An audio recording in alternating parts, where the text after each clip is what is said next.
देवाचे द्वारी उभा क्षणभरी, देवाचे द्वारी उभा क्षणभरी, तेने मुक्तिचारी साधियल्या. हरिमुखे म्हणा, हरिमुखे म्हणा, पुण्याची गणना कोण करी.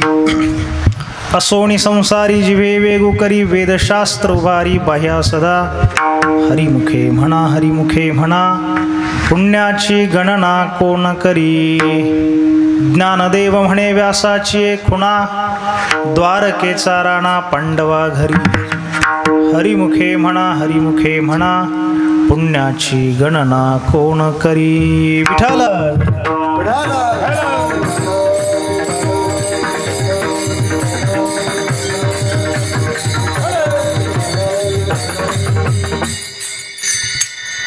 देवाची द्वारी उभा क्षणभरी, तेने मुक्तिचारी साधियल्या. हरिमुखे म्हणा, हरिमुखे म्हणा, पुण्याची गणना कोण करी. कैवल्य साम्राज्य चक्रवर्ती विश्वमाऊली ज्ञानोबराय, वैराग्य शिरोमणी संत हृदय सम्राट जगद्गुरु श्री तुकोबराय, स्वानंद सुख निवासी परमहंस सद्गुरु जोग महाराज आदिकरून संप्रदायातील सकल संतांची मांदियाळी, आपल्या संप्रदायाचं परम आराध्य दैवत भगवान पंढरीश पांडुरंग परमात्म्याच्या असीम अपार आणि अहेतुक कृपेनं प्रातस्मरणीय वैकुंठवासी हरिभक्तीपरायण दत्तात्रय महाराज शिरोळे यांच्या छत्रछायेमध्ये श्री संत ज्ञानेश्वर महाराज प्रतिष्ठानच्या द्वारा सालाबाद प्रमाणे संपन्न होत असणार आपला हा अखंड हरिनाम सप्ताह, त्याचं हे 18वं वर्ष. त्यातल्या पहिल्या दिवसाच्या हरिकीर्तनाकरिता आपण सर्वजण इथं उपस्थित आहोत. आपणा सर्वांच्या उपस्थितीमध्ये परमात्मा पंढरीनाथाच्या चरणी हे वाक्पुष्प समर्पित करण्याचा योग माझे गुरुबंधू हरिभक्तीपरायण ज्ञानेश महाराज फलके यांच्या माध्यमातून प्रतिष्ठानचे विद्यमान अध्यक्ष आदरणीय हरिश्चंद्र फलके यांच्या निमंत्रणातून माझ्या वाट्याला आलेली आहे. उपस्थित असणारे सर्वच टाळकरी वृंद, गायक वृंद, मृदंगमणी, चोपदार, विणेकरी आणि आपण सर्व देवरूप श्रोतृवृंद आपणा सर्वांच्या पवित्र उपस्थितीत हे वाक्पुष्प परमात्म्याच्या चरणी समर्पित करण्याकरिता सेवेसाठी निवडलेला अभंग हा ज्ञानेश्वर महाराजांचा आणि हरिपाठातला हे वेगळ्या अर्थानं सांगण्याची गरज नाही. विठ्ठल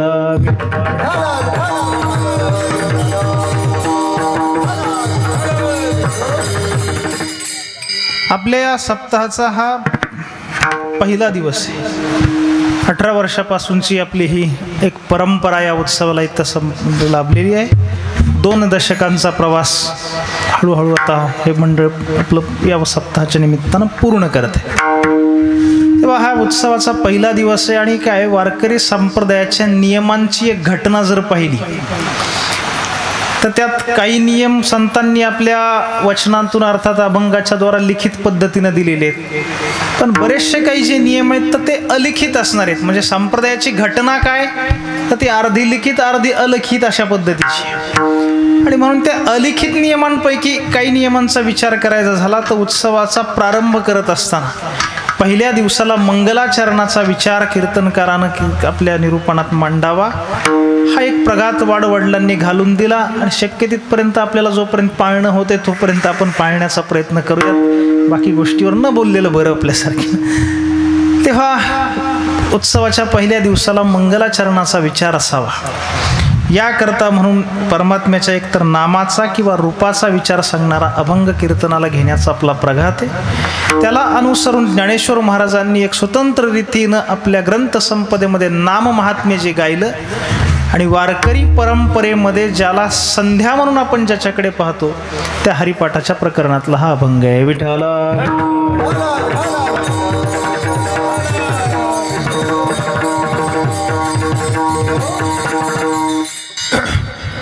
पहिल्या दिवसाला मंगल करण्याच्या प्रघाताचा विचार करायचा झाला तर मंगल का करावं त्याची एक श्रेष्ठ परंपरा आपल्याकडे आहे की हे मंगल करत असताना हाती घेतलेलं जे काम आहे आपलं तर ते शेवटाला जात असताना पूर्णत्वाला जात असताना त्याच्यात मध्ये कुठल्याही पद्धतीची विघ्न येऊ नयेत. त्या विघ्नाच्या कारणानं तो उपक्रम मध्ये थांबता कामा नये याकरता शहाण्या माणसानं प्रारंभाला घेतलेली खबरदारी त्याला मंगलाचरण म्हणतात. मंगलाचरण म्हणजे काय? सरळ सांगायचं झालं, शब्दछल जर त्यातला करायचा झाला तर ज्याचं आचरण मंगल आहे अशांचा उच्चार करणं याला मंगलाचरण म्हणावं. विठ्ठल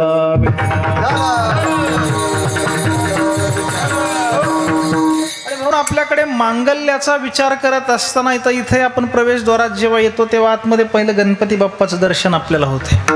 गणपती बाप्पा ही आपल्याकडे मांगल्याची देवता आहे, म्हणून त्याचा जय जयकार करताना आपण गणपती बाप्पा मोरया इतकं म्हणून थांबत नाही, त्याला जोडून पुढची ओळ म्हटली जाते मंगलमूर्ती मोरया. मोरया मंगलमूर्ती मोरया का? त्याचं कारण असे, मांगल्याचा मान इथं त्यांच्यामधून गणपती बाप्पाला दिला गेला आणि कुठल्याही कार्याच्या आरंभी त्याचं पूजन त्यासाठीच केलं जातं. का मंगलाचरण करायचं? त्याचं कारण असं, समाप्ती कामो मंगलम आचरेत. समाप्तीपर्यंत आपला उपक्रम जायचा असेल तर तिथं मंगल करावं. का? आज सप्ताहाची सुरुवात झाली आहे, पण काही नाही, दररोज 2-3 दिवस संध्याकाळची कीर्तनं झाली सप्ताह झाला असं होत नसतं. जेव्हा भानुदास गीती गात प्रसाद देतो पंढरीनाथ, काल्याच्या निमित्तानं परमात्म्याचा प्रसाद आपल्याला प्राप्त झाला, तेव्हा खऱ्या अर्थानं आपण हाती घेतलेली साधना पूर्णत्वाला गेली. पण ती साधना तिथपर्यंत जाण्याकरता, प्रसाद आपल्याला प्राप्त होण्याकरता मध्ये कोणत्याही पद्धतीचं विघ्न येऊ नये याकरता म्हणून हे मंगलाचरण. पुन्हा त्या गणपती बाप्पाचा विषय जर थोडा घ्यायचा झाला तर गणपती बाप्पा मांगल्याची देवता आहे आणि प्रारंभी त्याचं स्तवन सर्वत्र करण्याची जी एक सर्वमान्यता या भारतीय संस्कृतीत आहे, त्याची मीमांसाच करायची झाली तर सर्वांच्या प्रसिद्ध असणारं वचन आहे, वक्रतुंड महाकाय सूर्यकोटी समप्रभ. पुढचं तिथं अधोरेखित करायचं, निर्विघ्नम कुरु मे देव सर्व कार्येषु सर्वदा. सर्वदा सर्व कार्यामध्ये निर्विघ्नपणे ते पार पाडायचं असेल तर त्याकरता प्रारंभी मंगल करण्याची ती पद्धत आहे. म्हणजे अगदी आपल्या घरात जर कुठं ज्याला आपण मंगल कार्य म्हणतो ते शुभ मंगलच असतं. ते जाऊ द्या, फार तपशिलात मी शिरत नाही, पण त्याचाही जेव्हा निमंत्रणाची पत्रिका घरी लिहायला आपण घेतो तेव्हा त्या वधूवरांची नावं नंतर, गावकी भावकीची नावं नंतर, कुलदेवतेची सुद्धा नंतर, अगोदर श्री गणेशाय नमः असं लिहावं लागतं, मग पुढे. आता आपण सगळे शहरात राहतो, पण गावाकडून कोणी आलेलं असेल तर पहा, जुन्या काही पद्धती होत्या या आपल्या भारतातल्या. आता ते भारत हा तसा कृषक संस्कृतीनं प्रधान असणारा देश आहे, पण ते आता हल्लीपास जवळपास यांत्रिक पद्धतीनं शेती व्हायला लागली. कधी काळी जेव्हा श्रमजीवी पद्धतीनं शेती केली जात असायची तेव्हा तो शेतकरी शेतात पेरणी करायला जात असताना ते बैल जुंपायचा, त्याला ते चाड म्हणायचे, ती मूठ धरायची धान्याची, आणि त्यानं सुरुवात करत असताना त्याचा प्रारंभ, त्या बैलांची काही नावं त्यांनी सर्जा राजा वगैरे ठेवलेली असायची, त्या नावानं नंतर हा करायचा. आधी ती पहिली मूठ सोडताना तो म्हणायचा गणेश गणपती आणि मग 10 असं म्हणून ते सुरू करायचं. जुन्या जर कधी, आता जवळपास थोड्या दिवसांनी पर्यटनाच्याच त्या गोष्टी होणार आहेत, एखाद्या विहिरीवरती जर आपण गेलो तर त्या विहिरीला ते अत्यंत सायासानं त्या काळात जर शेतकऱ्यानं ते बांधकाम केलेलं असेल दगडानं, त्याचं एक थारोळ असतं एका बाजूला. जवळपास महाराष्ट्रात सगळीकडे थारोळच त्याला म्हणतात, कुठल्याही विभागातून आपण आला असला तरी. त्या थारोळ्याच्या बाजूला कुठंतरी एक छोटीशी देवळी, म्हणजे छोटं देऊळ असतं, त्यात एक देव असतो. फारसा काय विशिष्ट त्याला आकार नसला तरी तो दगडाचाच असतो, पण वरून शेंदूर टाकून त्याला ते भगवं केलेलं असतं. बाजूला त्याची कधीतरी पूजा केल्याचे अवशेष, नारळ फोडलेल्या त्या शेंड्या वगैरे पडलेल्या असतात. कोणता देव याची चौकशी केली तर ते सांगतात की हा गणपती बाप्पा आहे. कधी त्याची प्रतिष्ठापना केली तर जेव्हा ही विहीर खोदायला सुरुवात करायची होती, ती पहिली कुदळ मारत असतानाच आधी त्याची प्रतिष्ठापना केली, कारण हे काम व्यवस्थित पार पडू दे, मध्ये कुठला घातपात होऊ देऊ नये, महत्वाचं म्हणजे तिथं पाणी लाभावं. आणि मग ती विहीर झाल्यानंतरही त्याची प्रतिष्ठापना अत्यंत आदरपूर्वक तिथं केलेली असते. शेतकऱ्यांच्या मग त्या कधी दिवाळीचा सण असेल, पाडव्याचा सण असेल, पोळा असेल, दसरा असेल, अशा वेळेला त्याला ते नैवेद्य देणं, पूजा करणं, या सगळ्या गोष्टी तिथं असतात. किंवा अगदी जुन्या काळात जेव्हा सार्वजनिक पद्धतीनं स्वयंपाक केला जायचा आणि तो स्वयंपाक ते चुलीवरती करण्याची पद्धत असायची. आता हे चूल म्हणजे काय, हे जवळपास आता खेड्यातही राहिलं नाही, पण त्या चुलीचाच मोठा भाऊ असायचा, त्याला ते चुलवान म्हटलं जायचं. असा मोठा खड्डा खोदला जायचा त्या कढईच्या आकाराचा जमिनीमध्ये. त्या कढईला आधारभूत असणाऱ्या त्या विटा रचल्या जायच्या, चिखलानं ते माकलं व्यवस्थित तो आचारी करून घ्यायचा. चिखलाचा हात धुवून स्वयंपाकाला सुरू करण्याच्या आधी तोच आपल्याला सांगायचा, जरा कणिक मळून द्या. तुला स्वयंपाकाला आणलाय ना, आम्ही का कणिक मळायची, त्याचा स्वयंपाक तो नंतर करेल, आधी एवढी एवढी कणिक तो मळून घ्यायचा, मृदंगाला लागते तेवढ्या पद्धतीची, आणि मग त्यालाच एक विशिष्ट आकार देऊन तिथं बाजूला ठेवायचा, हळदी कुंकवानं पूजा करायचा, आणि त्या शिध्यातला थोडा एक गुळाचा खडा तिथं ठेवून तो नैवेद्य समर्पित करायचा. कोण? तोही गणपतीच आहे. कारण आता हे हाती घेतलेलं कार्य बाबा पूर्ण साकडं तुझ्यावरती, व्यवस्थितरित्या हा स्वयंपाक होऊ दे, त्याचं पचन होऊ दे, कुणाला काही याच्यातून बाधा होऊ देऊ नको, चविष्ट होऊ दे, याकरता ती आवाहनाची पद्धत होती. ह्या अनेक पद्धती आपल्या व्यावहारिक क्षेत्रातल्या सांगायच्या झाल्या. एखाद्या इमारतीचं शुभारंभ करणं असेल, रस्त्याचं पायाभरणीच असेल, अशा अनेक कामाला प्रारंभी गणपती बाप्पाचं आवाहन. ते अगदी शेतीपासून आपण फिरून आलो. तत्वज्ञानाची आणि आपली जर परंपरा पाहायची झाली साहित्याची, तर त्या परंपरेमध्ये सुद्धा हाती घेतलेलं कार्य निर्विघ्नपणे पार पाडावं याकरता गणपती बाप्पाचंच आवाहन करण्याची परंपरा आपल्याला पाहायला मिळते. अनेक विविध ग्रंथकार आपल्या भारतीय तत्वज्ञान संस्कृतीमध्ये होऊन गेले. त्यांनी विपुल असं तत्वज्ञान जगाला दिलं. हे देत असताना जे शहाणे तत्ववेत्ते त्यांनी आपला ग्रंथ लिहायला सुरुवात करत असताना त्या ग्रंथाच्या आरंभी सुद्धा हे मंगल केलं. का मंगल केलं? तर तो ग्रंथ समाप्तीपर्यंत जावा याकरता. आता बाकीची सगळी उदाहरणं पाहण्यापेक्षा जर एक आपण वारकरी मंडळी आहोत आणि इथे पारायण सुद्धा दररोज होतच आहे, आज त्याचा प्रारंभ झाला असेल. ज्ञानेश्वरी ही भगवद्गीतेवरती आपल्याला आलेला अनुभव ज्ञानोबरांनी या ग्रंथाच्या निमित्तानं पूर्ण रेखाटला. आता ज्ञानेश्वर महाराज जेव्हा ग्रंथ निर्मिती करायला बसतात तेव्हा त्यांना दुसऱ्या कोणाचा आधार घेण्याची तशी काही गरज नाही. करील ते काय नोहे महाराज, हे त्यांचं वर्णन तुकोबरांनी करावं. कर्तुम अकर्तुम अन्यथा कर्तुम या शक्तित्रयानं युक्त असणारे ज्ञानेश्वर महाराज, पण ते सुद्धा खबरदारी घेतात. कारण माझा ग्रंथ पसायदानापर्यंत जायचा असेल आणि ह्या पसायदानानं प्राप्त होऊन सुखिया झाला, माझ्यासह त्रैलोक्याला सुखी करायचं असेल तर त्याच्यात मध्ये कुठला प्रतिबंध येऊ नये. त्याकरता प्रारंभी भगवद्गीता म्हणजे काय, धृतराष्ट्र काय म्हणाला, हे सगळं नंतर. अगोदर ज्ञानोबरांनी वाङ्मयीन गणेशाचं वर्णन केलं. ओम नमोजी आद्या वेद प्रतिपाद्या जय जय स्वसंवेद्या आत्मरूपा देवा तुची गणेशू सकलार्थमती प्रकाशू म्हणे निवृत्तीदासू अवधारी जोजी. अशा 20व्या ज्ञानेश्वर महाराजांनी या गणपती बाप्पा करता केल्या. का? त्याचं कारण त्याचे कारण काय, जर प्रतिबंध निर्माण झालाच ग्रंथ निर्मितीत आणि मंगलाचरण जर केलेलं असेल तर त्या मंगलाचरणाचं सामर्थ्य असं असतं का ते कार्य ते मंगलाचरण पूर्ण करून घेतं. उदाहरणं काय, याची 2 उदाहरणं मी तुम्हाला देईल. ती 2 एवढ्या करतात, त्यातली गंमत पुढे. एक वारकरी परंपरेत आपल्याकडे जर पाहायचं झालं तर शांतीब्रह्म एकनाथ महाराजांनी भरपूर वाङ्मय सर्व संतांच्यात आपल्याला दिलं. अनेक ग्रंथ आहेत नाथांचे. त्या नाथांच्या ग्रंथ संपदेतला अखेरचा ग्रंथ त्यांनी निर्माण केलेला तो म्हणजे भावार्थ रामायण. महाराष्ट्रातल्या रामभक्तीची खरी बीज ही वारकऱ्याची आहेत आणि ती नाथांची आहेत. बाकी कोणाचं काय मत असेल मला माहिती. तेव्हा नाथ महाराजांनी हे रामायण दिले, पण पूर्ण रामायण नाथ महाराजांनी लिहिले का? नाही लिहिलं. ऐका, ग्रंथ लिहायला सुरू केला पण पूर्ण होण्याच्या अगोदरच नाथ महाराजांनी जलसमाधीचा निर्णय घेतला आणि ते गेले. अर्धा राहिलेला ग्रंथ कोणी पूर्ण केला? अर्धा ग्रंथ नाथ महाराजांचे शिष्य होते गावबा महाराज, त्यांनी पूर्ण केलाय. युद्धकांडाच्या 42व्या अध्यायापर्यंतचं रामायण नाथांचे आणि तिथून पुढे गावबाचे. जगातल्या कुठल्याही प्रसिद्ध असणाऱ्या विद्यापीठातल्या त्या भाषेच्या विभाग प्रमुखाच्या समोर त्या प्रती ठेवा आणि त्याला सांगा तुम्ही जर फार चिकित्सा करत असाल तर ह्यातल्या नाथांच्या बोब्या कुठल्या आणि गावबाची भाषा शैली कुठली हे जरा निवडून दाखवा. डोक्याला मुंगे येतील त्याच्या.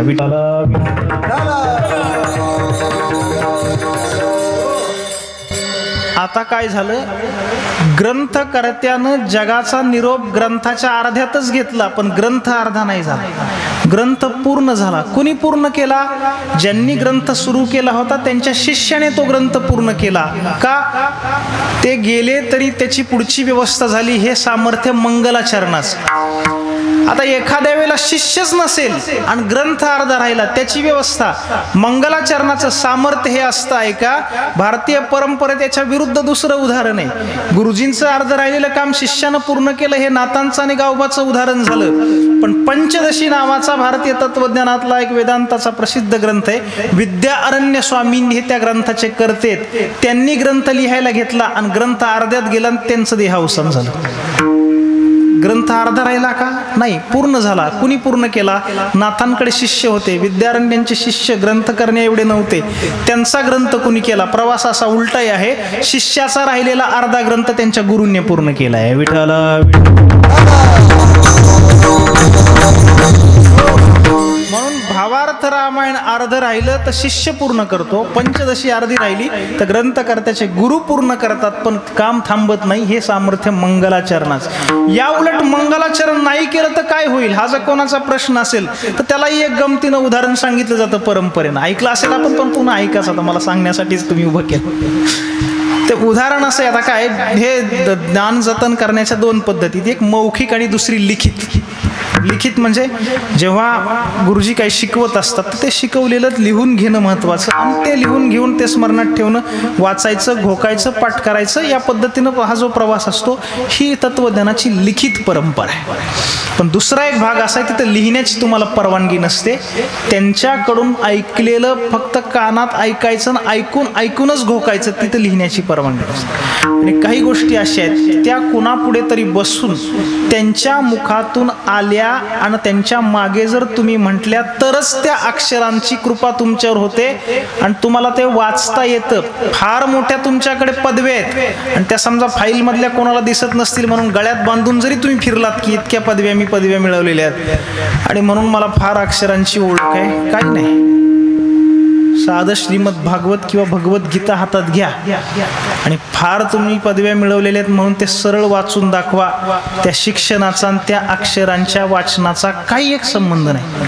त्याकरता कृपाच असावी लागते. मग काय करावं लागतं, त्यासाठी एक पद्धत आहे आपल्यात अध्ययनातली, त्याला संहिता किंवा त्याला संथ असा अपभ्रष्ट रूप आहे. गुरुजींच्या पुढे बसावं, पुढे बसल्यानंतर ग्रंथ हातातच आहे, डोळ्याने अक्षर दिसतात पण नाही जमत ती वाचायला. जेव्हा ते पुढे श्लोक म्हणतील त्यांच्या पाठीमागं 2-3 वेळा म्हटला तर तो नंतर एकटे असताना वाचता येतो, नाही तर कळतच नाही. ते बऱ्याचशा आज आपल्याकडे तत्वज्ञानी आणि वक्त्या म्हणवणाऱ्या माणसांना हे सुद्धा माहित नाही, ब्रह्मशब्द ह ला म जोडायचा का म ला ह जोडायचा.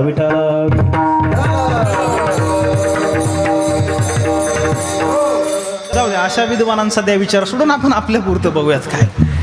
त्या पद्धतीनं मौखिक परंपरा कशी असते की ती मौखिक परंपरेत लिहायची परवानगी नसते, हे मी सांगत होतो. ती कुठे, आता आपण जेव्हा शिकतो तर आपली लिखित परंपरा आहे, आपल्याला ते आपल्या गुरुजींकडून लिहिता येतं सर्व क्षेत्रात. पण जे वेदांची सेवा ज्यांच्याकडे असते तर त्या वैदिक मंडळींकडे लिहिता येत नाही. ते वेद मौखिक पद्धतीनं जतन केले जातात. गुरुजींनी तो पुढं म्हणायचा, तो पाठ विद्यार्थ्यांनी मागे तेवढे त्या रुचा म्हणायच्या आणि त्या पद्धतीनं त्यानं ते व्यवस्थित बसवायचे. पण आता आज जर विद्यार्थी पाठाला आला तर कालचा अभ्यास त्याचा पूर्ण आहे का नाही हे आधी बघावं लागतं, तर पुढचा देण्यात अर्थ असतो. नाही तर काही नाही, त्या बोलांची वही अशी भरून जाते, तोंडातून बोल निघत नाहीत, निघले तर हातातून निघतात, नाही तर अंगातून निघतात. वाजवायला लागले की कोणी म्हणतं तू सरक बाजूला, आपला बस. या पद्धतीनं एक वेद पाठशाळेतला विद्यार्थी एके दिवशी गुरुजींनी दिलेला पाठ त्याचा व्यवस्थितरित्या बसला आणि मग कालचा पाठ आज सकाळी उठल्यानंतर त्याने पाहिला व्यवस्थित बसलाय, चांगली तयारी झालेली आहे, कुठलीही त्रुटी आता आपल्याकडे नाही. कधीही गुरुजींनी आपली परीक्षा घ्यावी, उलट सुलट कशाही पद्धतीने विचारलं तरी आपण तयार आहोत. या उत्साहाच्या भरात तो फक्त वाट बघायला लागला की गुरुजी कधी आपली परीक्षा घेतात. ज्या दिवशी अभ्यास चांगला झालेला असतो तेव्हा खरा विद्यार्थी वाट पाहतो की कधी हे घासायला मिळेल आपल्याला. त्यानुसार सकाळी सकाळी गुरुजींचा नित्यनेम आटोपला की तो धावत पळत गुरुजींकडे गेला आणि आचार्यांना म्हटला की गुरुजी माझा कालचा पाठ तुम्ही मी म्हणतो ऐका आणि आजचा पाठ मला द्या, म्हणजे मी लगेच अभ्यासाला लागतो. गुरुजी म्हटले हे बघ जरा सकाळी मला काही काम आहे तर त्या कामानिमित्त मी गावात चाललोय, मला दुसरी ती कामं करून येईपर्यंत समोर ज्या आपल्या आश्रमात पिंपळाचं झाड आहे त्या झाडाला पार बांधल्या, त्या पारावरती बस आसन टाकून आणि तुझा पाठ तू म्हणत राहा. तो म्हटला गुरुजी तुम्ही गावात चालले आणि मी तिथं बसून पाठ म्हणायचं, हे तर रात्रभर मी करतच आलोय की. आता मी तुमच्या पुढे यासाठी आलोय की मला तुम्हाला ऐकवायचंय, बरोबर काय चूक काय हे बघण्यासाठी. पारावर मी एकटाच असणार, कसं कळणार बरोबर चूक. गुरुजी म्हटले त्याची एक व्यवस्था आहे, तू तिथं आसन टाकून बस, तू पाठ म्हणत राहा. म्हणत असताना तुझ्या म्हणण्यामध्ये जर एक चूक झाली तर त्या पिंपळाच्या झाडाचं एक पान गळून पडेल. मी माघारी येईपर्यंत पडलेली पानं फक्त तू जमा करून ठेव, जी काही पानं पडली तेवढ्या तुझ्या चुका आहेत असं लक्षात घेऊन मी ते दुरुस्त करत राहतो. त्याला आता हसू आलं, असं कधी होत असतं का? पिंपळाच्या झाडाचा आपल्या चुकांचा काय संबंध आहे, पण आता गुरुजींच्या पुढे काय बोलायचं, जाऊ द्या असं म्हणत त्याने काही प्रतिवाद केला नाही. गुरुजी निघून गेले. त्याने ते आसन टाकलं आणि तो आता पाठ म्हणायला सुरुवात करणार. त्याचं वाक्य पहिलं बाहेर पडतं न पडतं तोपर्यंत झाडाचं एक पान काय मुळासकट झाड उन्मळून पडलं.